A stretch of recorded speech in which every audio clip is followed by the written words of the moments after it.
अभिनंदन, आभार और बहुत बहुत स्वागत है दोस्तों ज्योतिष विज्ञान के इस ऐतिहासिक चैनल पर।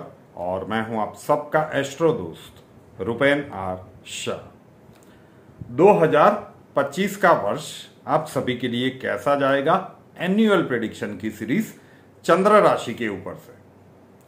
चंद्र राशि मतलब जन्म की राशि, जिस राशि के ऊपर से आपका नाम रखा जाता है वो। लग्न आधारित प्रेडिक्शन दिसंबर के मध्य भाग से शुरू होगी और 2025 शुरू होते होते हम कंप्लीट करने की कोशिश करेंगे। लेकिन क्योंकि परिवार बड़ा है तो चंद्र राशि के ऊपर से भी एनुअल प्रेडिक्शन चाहिए, ये वही है।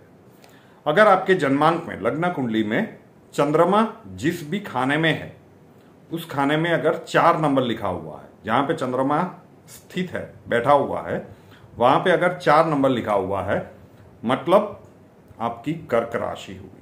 लग्न आपका कोई भी हो सकता है। शनिदेव जनवरी 2023 से आपके 8वें घर से गोचर कर रहे हैं, तो शनिदेव के रिलेटेड परेशानियां, उसमें भी 6, 8, 12 त्रिक भाव माने जाते हैं। तो 8वें घर से शनिदेव का गोचर आपके लिए पॉजिटिव नहीं रहा होगा, परेशानियां आपके लिए कहीं ना कहीं बढ़ी होगी। अब 2025 के वर्ष में सारे के सारे स्लो मूविंग प्लैनेट्स अपना राशि परिवर्तन कर रहे हैं।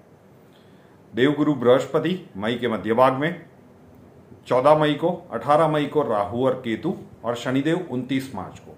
तो मार्च एंड से मई के मध्य भाग, मई के अंत भाग तक वो सारे स्लो मूविंग प्लैनेट्स का राशि परिवर्तन हो जाएगा।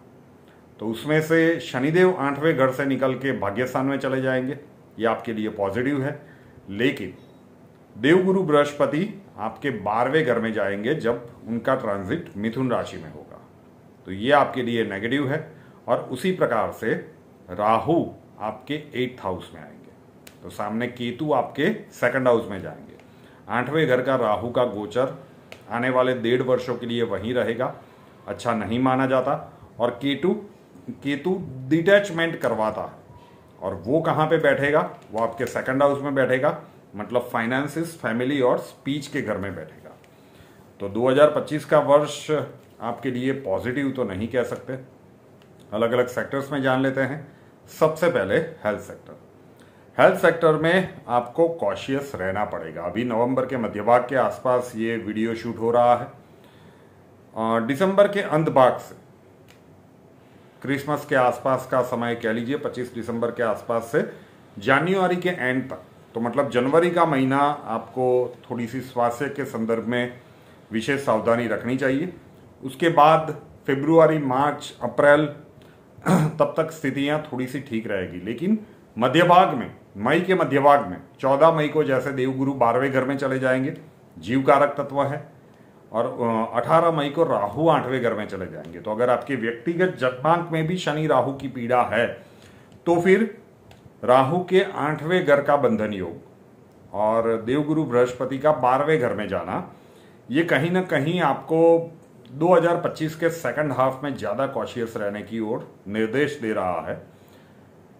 शारीरिक पीड़ा के योग बन सकते हैं, तो सीढ़ियां चढ़ने उतरने में ध्यान रखिए, अदरवाइज कहीं पे गिर वगैरह गए, चोट वगैरह लग गई, फ्रैक्चर वगैरह हो गया। व्हीकल ध्यान से चलाइए, तो आकस्मिक चोट लगने के संयोग बन सकते हैं। ऑपरेशन किसी चीज का अगर आप टाल रहे थे तो इस समय अंतराल में आ जाए, वो हो सकता है। तो हेल्थ सेक्टर में आपको कॉशियस रहना पड़ेगा, स्पेशली 2nd हाफ।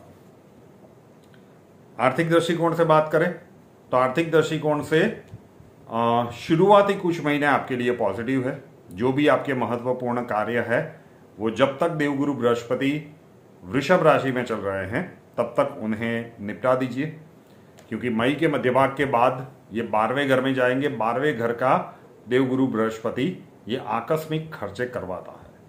आप कोई भी मिथुन राशि वालों से पूछिएगा, जिनकी भी चंद्र राशि मिथुन है, कि पिछला 1 वर्ष उनका कैसा गया है, वो आपको सही से बताएंगे कि 12वां गुरु किस प्रकार से आकस्मिक खर्चे करवाता है। पॉजिटिव बात यह है कि ये आकस्मिक खर्चे तो करवाता है, लेकिन शुभ मांगलिक कार्यों के पीछे भी करवाता है। मतलब प्रॉपर्टी लेनी है, व्हीकल लेना है, संतान के एजुकेशन के पीछे, लेकिन जो प्लान नहीं था ऐसे शुभ संतान के विवाह संबंधित ऐसे खर्चे करवाते हैं और उन खर्चों का अरेंजमेंट भी मोटे मोटे तौर पे देवगुरु बृहस्पति कर देते हैं। लेकिन वो जो जर्नी होती है वो स्ट्रेसफुल डेफिनेटली होती है, और सिर्फ देवगुरु बृहस्पति 12वें में होते तो चीजें आपके लिए अच्छी होती, लेकिन उसके 4 दिन के बाद मतलब 18 मई 2025 से राहु आपके 8वें घर में जाएंगे। ये जो कॉम्बिनेशन बनेगा, शनिदेव पॉजिटिव कह सकते हैं भाग्यस्थान में जाएंगे तब, लेकिन राहु 8वें में, गुरु 12वें में और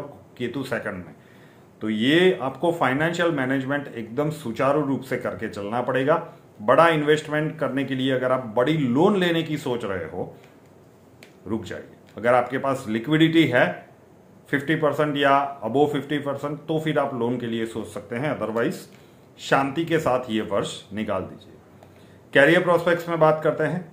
जॉब कर रहे हो तो भी मार्च के मध्य भाग तक, 15 मार्च तक अभी भी आपके लिए अपॉर्चुनिटीज मिल सकती है। तो जो भी अपॉर्चुनिटीज मिले वो मार्च के मध्य भाग तक उसे अच्छे से एनकैश कर लीजिए।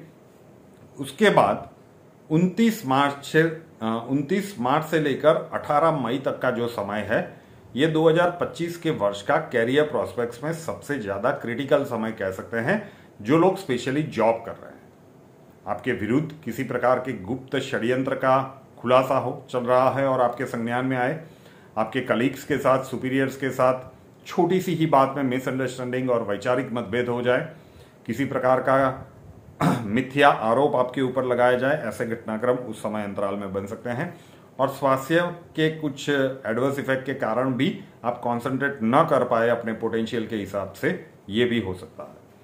तो मार्च महीने तक समय आपके लिए अच्छा है। उसके बाद देवगुरु का 12वें में जाना है और फिर राहु का 8वें घर में आना। तो 2025 कैरियर प्रोस्पेक्ट्स में जो लोग जॉब कर रहे हैं, जो कुछ चल रहा है उसके बाद अच्छे से चलाने की कोशिश कीजिए, मेंटेन करने की कोशिश कीजिए। अब बात करें बिजनेस कर रहे हैं या फिर प्रोफेशनल्स हो, तो भी 2025 की शुरुआत में अभी जो समय जा रहा है, हो सकता है 8वां शनि चल रहा है, चीजें रुक रुक के जा रही है, लेकिन अंततोगत्वा आपके काम बनते हुए भी नजर आ रहे होंगे। 60 से 70% आपके काम बनते हुए भी नजर आ रहे होंगे। नो डाउट अगर आपके व्यक्तिगत जन्मांक में शनिदेव 8वें या 12वें में है तो फिर बात अलग है, या फिर लग्न की 7.5 चल रही है तो बात अलग है। अदरवाइज 8वां शनि चीजों को स्लो डाउन कर देता है, लेकिन आखिर में जाके आपको कुछ हद तक रिजल्ट देता है। यहां पे मार्च महीने तक आपके जितने भी इंपॉर्टेंट काम है उसे निपटा दीजिए। उसके बाद जब देवगुरु 12वें घर में जाएंगे तो इंपोर्ट एक्सपोर्ट का जिसका काम है और कर्क राशि है उनके लिए तो ये पॉजिटिव रहेगा, लेकिन आपकी वाणी में मधुरता 2025 के वर्ष में रहनी चाहिए। देवगुरु आपकी विनम्रता है और जैसे ही मिथुन में जाएंगे वो अतिचारी हो जाएंगे, मतलब उनकी स्पीड बढ़ जाएगी। और राहु भी फिर 8वें घर में आएंगे तो ये रिस्क लेने का, बिजनेस एक्सपांड कर लेते हैं, नया कोई बड़ा ऑर्डर ले लेते हैं, मिल रहा है, लेकिन आप अपनी कैपेसिटी भी देखिए कि आप टाइम के ऊपर वो चीजें डिलीवर कर पाएंगे या नहीं। अगर मार्केट से बहुत ज्यादा लोन उठा लिया उस ऑर्डर को कंप्लीट करने के लिए, रिस्क लेने का महीना नहीं है। कैलकुलेटिव रिस्क ले सकते हैं कि जहां पे आपको प्रॉफिट ज्यादा दिख रहा हो तो थोड़ा बहुत ले सकते हैं। तो डरने की बात नहीं है, लेकिन सचेत होने की बात तो डेफिनेटली है। पारिवारिक मामलों में बात करें तो यहां पे भी भैया मामला गड़बड़ है। मार्च महीने तक दोज हू आर अनमैरिड, विवाह के योग आपके लिए बन रहे हैं। मार्च की 27 मार्च 2025 तक विवाह के योग आपके लिए बन रहे हैं। उसी प्रकार से those who are planning for a child, तो आपके लिए संतान के योग भी बन रहे हैं। लेकिन 29 मार्च 2025 से लेकर वर्ष के अंत भाग तक पारिवारिक मामलों में थोड़ा सा संभल के चलिए। परिवार के सदस्यों के बीच में तालमेल में कमी है, इसकी अनुभूति आपको होगी। सब कोई साथ तो रह रहा है, सब कोई अपनी जिम्मेदारियों का निर्वहन तो कर रहा है, लेकिन जो बॉन्डिंग होना चाहिए वो कहीं ना कहीं मिसिंग होगा। परिवार के किसी पुराने प्रश्न को लेकर या पुराने मुद्दों को लेकर उग्र वाद विवाद होने की संभावनाएं भी बन सकती है। मैरिड लाइफ के स्पाउस के साथ भी संबंधों में अगर पहले से कुछ मनमुटाव चल रहा है तो मार्च तक अभी आपके पास समय है, उसे सुधार लीजिए। तो पारिवारिक मामलों में आपको टैक्टफुली चीजों को हैंडल करना होगा, अदरवाइज बड़े पारिवारिक महाभारत की ओर भी घटनाक्रम जा सकता है। और लास्ट में बात करें स्टूडेंट्स के लिए, तो स्टूडेंट्स के लिए 28 मार्च 2025 तक का समय अभी भी आपके लिए अनुकूल है। देवगुरु विद्या के कारक ग्रह होते हैं और उसके बाद उनका राशि परिवर्तन आपके 12वें घर में हो जाएगा। नो डाउट आखिर के कुछ महीनों में सितंबर के बाद, मिड सितंबर के बाद 2.5-3 महीनों के लिए वो आपकी राशि में, मतलब कर्क राशि में भी आएंगे, क्योंकि अतिचारी हो गए हैं तो कुछ ही महीनों में वो राशि परिवर्तन कर लेंगे। लेकिन मार्च के अंत भाग से लेकर सितंबर महीने तक का समय विद्यार्थी वर्ग के लिए ठीक नहीं दिख रहा है। आपको लगभग 140 से 150% तक एफर्ट्स लगाने पड़ेंगे, तब जाके आपको डिजायर रिजल्ट्स मिल सकता है। तो ऑल इन ऑल मार्च महीने तक ये समय आपके लिए अनुकूल रहेगा। नो डाउट शनिदेव 8वें में चल रहे हैं तो भी, लेकिन उसके बाद शनिदेव की चीजें तो पॉजिटिव होगी, वो उनका ट्रांजिट पॉजिटिव है। राहु 8वें में आएगा, देवगुरु 12वें में जाएंगे, केतु 2nd में जाएंगे। 2025 के लिए ये प्लैनेटरी पोजीशंस अच्छे संकेत नहीं दे रही है, शुभ संकेत नहीं दे रहे हैं। तो प्लानिंग के साथ आगे बढ़िए और चुनौतियों को पार करते हुए आपके सफलता के शिखर तक पहुंचे, ऐसी ही मनोकामना। रुपेन आर शाह नाम के इस YouTube चैनल को अभी तक सब्सक्राइब नहीं किया है तो कर लीजिए, साथ वाला बेल आइकन दबा दीजिए और उसके बाद 3 ऑप्शंस आएंगे, ऑल के ऊपर क्लिक कर दीजिए ताकि हर नए वीडियो की नोटिफिकेशन आपको सबसे पहले मिलती रहे। हमसे अगर लाइफ के किसी प्रॉब्लम के लिए सॉल्यूशन चाहते हैं, स्वागत है आपका। व्हाट्सएप नंबर थंबनेल में दिया हुआ है, कॉल मत कीजिएगा, कॉल्स हम नहीं ले पाएंगे।